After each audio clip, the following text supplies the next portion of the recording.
This is Trade Till You Lose training video breaking down the candles. This is pretty simple to understand. The candles, you can have the chart on any denomination. You can have a bar chart, a line chart, which just near enough just goes from the close and then to the close, just your closing points that you have. You have your bar charts from where you open and the high and the low and the close. Okay, so simple as it. Again, open, high, low, close. But we trade candlestick charts, and candlestick charts are most often used by investors and traders, and for me they're my favorite as well. I do actually like bar charts, but candlesticks are what we run with and what we use for this strategy as well. Now pretty much you've got, again, I'll go with these three candles, the candles that are dotted yellow. Now you can see there's downward momentum. Now this candle here opened at that line, it rallied up temporarily, it spiked up and made a high on the session at that point, and it closed on the lows. So when you don't see any what's known as a tail, because you've got tails, with this tail here is huge tail, as you can see coming down here. This is a big tail on the candle. That's a tail, and the bits that stick up above is the wick. So we've got the wick here, right there. So let me just go through those again. This might seem basic if you know this already, and if you don't, then you don't. So this is the wick. So the wick is the highest point.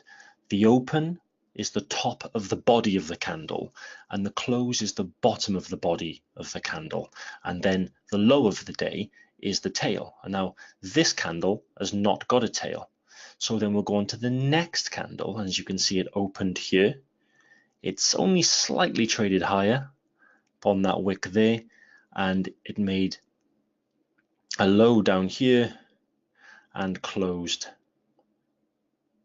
right there. Then it opened the following day right across, made a tiny effort higher with the wick there just on top, spiked all the way down here and came all the way back, all right, all the way back up and closed there, and then opened the following day. Now this only turned out to be blue because it then closed higher than where it opened, right there. Okay, made a high just above that, and the low of the day just after open was there, and then it continued up and up and up, and that's it. That's all it is. That's all it is. That's basically it. Well, that's all. And if you sometimes you can get just like here, we've got the red arrow on red candle. This is still deemed a candle. We've got pretty much a cross there, haven't we? That's called a doji, pretty much. That's when we've got a big tail and a wick, and the body of the candle is pretty much in the middle of the line, or just at the top, and it's sort of a cross. So that can mean a multitude of things, and we'll go through that over the next few weeks. But still, it was a very narrow trading day, but then very much built momentum the following day, and we had a fuller big body. Okay, so the bigger the body, the more the momentum to the downside. This is why when we see arrows on particular candles, we like to see bigger bodies, because it shows more momentum in that direction. Just like these, they're solid bodies. There's not a big wick or a big tail. They've got good bodies on them, full bodies. Okay, it just goes to show the momentum is strong in that direction. And then when we got this tail here, that told us, well, hang on, maybe this was the dip to the low before we then start to turn direction and rally back up. Now a tip here is when the body closes in the top half of the candle, and the halfway point roughly here is that line on this candle. So from here all the way down, we'll go pretty much here, right? We'll go that level there is halfway. That's pretty much halfway. So it made a low and rallied back above halfway and closed in the top half of the candle. That goes to show that it was a weak day at one point. It made a low, but then closed in the bullish zone of the candle. Okay, just like this candle here, the spotted red, back up towards the moving averages here, that spotted red candle there, this closed in the bottom half of the candle.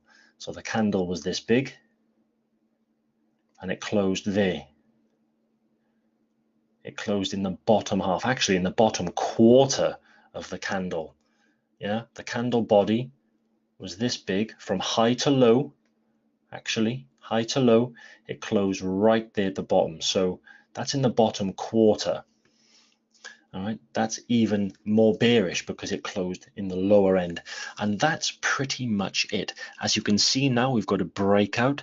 We've got full-bodied greens building up for dollar yen on the daily, which is what I like. We've got full, apart from this one here, this is not a full body, but the rest are. And now it's above the demarkers we've just gone through in a previous video, above the resistance demarker right there, going across. Going across there. Now we can, if we close a whole body above that level, that shows strength. If we come back here the next session and close below, then it will show that we're not confident above this demarker line here. But if we close another full body, for instance, if we close a full body and we get a very small tail, even a decent sized wick or something like that, we get the body is above this resistance, then that shows the market is due to break out a lot more and we could see some upside momentum. It's all about keeping that body, which side of that body of the candle is in a bullish or bearish zone. And we'll come and continue more on this over the coming weeks and months, and you're going to learn a hell of a lot with it. And it's very handy to know not just what the candles are, your open, your high, your low, and your close. There's a lot more to it than that, about where they close and what they and how they can lead on to start setups. And again, all of it is about the confluence of data with all of our indicators working together. All right, thank you, and on to the next video.